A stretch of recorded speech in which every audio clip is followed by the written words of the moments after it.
Antilles. Le nom serait dû au portugais désignant par Antillas, Anti-île, donc Antillas, l'île d'avant, une île mythique située aux antipodes de l'Europe.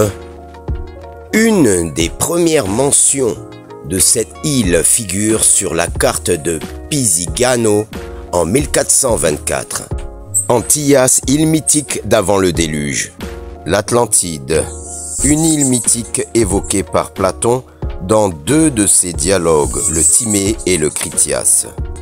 Les Antilles font donc référence à une île mythique qui est mentionnée en tant que Atlantis.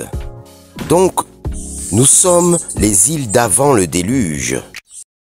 Dans deux dialogues, Platon raconte que Solon, lors de son voyage en Égypte, avait interrogé les prêtres et que l'un d'eux qui vivait à Saïs, dans le delta du Nil, lui avait fait connaître de très anciennes traditions relatives à une guerre soutenue autrefois par Athènes contre le peuple des Atlantes.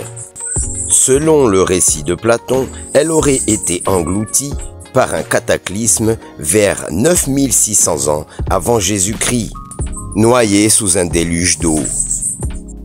Madinina, Madiana ou Matinino. Les Taïnos des Grandes Antilles désignaient la Martinique comme étant l'île aux femmes, une île mythique, l'île des Amazones.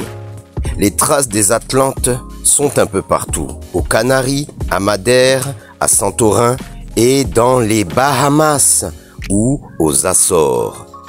Beaucoup sont des Indiens d'Amérique. Matinino, en taïno-arawak, désignerait l'île sans père.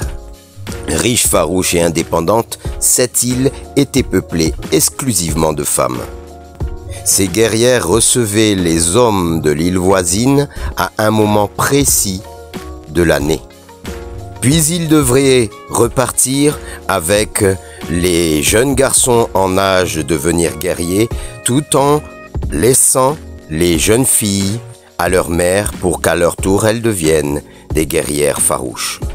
Les Indiens Kalinago appelaient leur île Wanakera, l'île aux iguanes ou l'île aux serpents.